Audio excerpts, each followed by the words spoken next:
My name is Aaron. I'm here with Nurture Family, giving you messages from the Garden of Eden.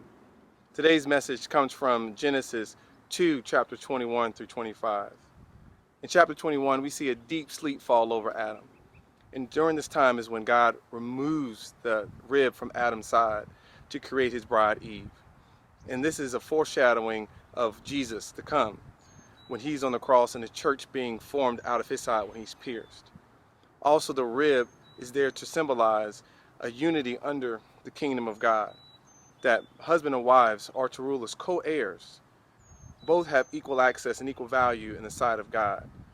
There wasn't a bone from Adam's feet, so it could symbolize him trampling over Eve, and there wasn't a bone from Adam's head that was used for Eve to rule over Adam, but from a place of equality that they ruled together in the kingdom of God under God's hierarchy in marriage.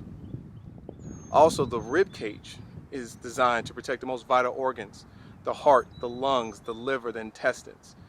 And that pulling of the rib from Adam's side is just a symbol of how important and vital that wife is in the husband's lives. So practically, husbands know this, that your wives do not need to be dragged through life with you. They're not an afterthought. They need to be side by side with you in everything that you're doing. So ensure that you're including them in decisions and plans moving forward in your house. Wives, be able to embrace that you are there to help protect one of the most vital parts of your husband, his head and his spirit. And that rib is a symbol of that protection that you give, not to nag and not to tear him down, but to build him up and protect him from eternal things that he may not see. It's well understood that women tend to be more in tune with relational things, and it's well researched as well as that men who have wives are less likely to have risky behaviors. And that's where you wives get to come into place and ensure that your husband is making sound decisions by your influence of how you cover him and you serve him well.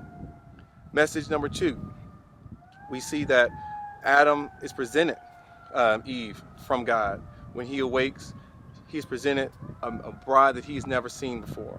And from that presentation of that bride, he calls her, "You are bone of my bone, flesh of my flesh." He names Eve. And this is where we see oftentimes traditionally where the wife takes the husband's name. It's a biblical statute that happens. There's something very unique and special about when a wife takes the husband's name, and also when the husband gets to speak into the life of the wife of what he sees the Lord calling her to be. And so that's what Adam did. He saw that this is bone of my bone, flesh of my flesh, and he named her the female version of himself, calling her woman. So practically, husbands, be able to embrace that this is bone of your bone, flesh of your flesh, not someone you should be harsh to. This is someone that you get to encourage and name, and their unique giftings. Your wife has unique giftings and talents that need to be shared with the world, and you guys get to come together to find out and develop what that is together. Wives, understand that you're a gift to your husband. Eve was presented to Adam. He didn't have to work for that. He didn't have to be perfect for that presentation, for that gift. And so your husband is due the honor and the respect for you to present yourself to him daily as a gift, as Eve did unto the Lord. And lastly, the third message is, it says that the husband should leave his mother and father, cleave to his wife, and they should become one flesh when they were naked and unashamed. That's a beautiful thing to do, and it only can happen when your focus is on the true living God and allowing the Spirit to direct you in your day-to-day operations, in your day-to-day healings from hurts and transgressions in marriage.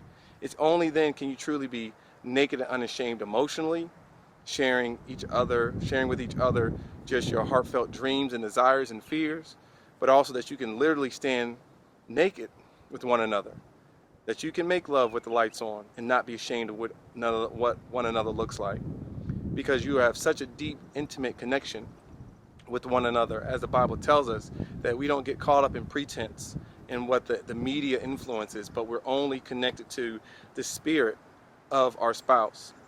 And so husbands, make sure that you're leaving and cleaving to your wife. If there's family that you may be putting over your wife and her desires, make sure that you write that and give your wife the ability to speak into and lead things during the holidays and lead things just throughout any given day without the influence of maybe your mom, your dad, or other individuals. And you cling to that wife, your wife, and you have her give input of how she would have things to go. Wives, be encouraged to not get caught up in the media of this world. Connect with the Spirit of the true living God in your heart and what Jesus has done for you. And know that you can be naked and unashamed with your husband. And that's an unconditional thing. There may be things that happen within the marriage that make you feel insecure or make you feel that your husband can't be trusted. But God directs that you still be naked and unashamed and share yourself with your husband, both from an emotional standpoint and from a physical standpoint as well. And so from these lines of scriptures, we get to embrace and just know that God is the God of design and order. Eve was created from Adam's side to be a co-heir with Adam, not to be trampled over, and for her not to take ownership and usurp the God-given hierarchy in the man's authority in marriage. That Eve was presented to Adam, and he named her, and she took on his name. And he also developed her in the giftings and callings that were very unique to her, and they came together to do that. And lastly, through the Spirit of God, through both spouses, you're able to live naked and unashamed with one another.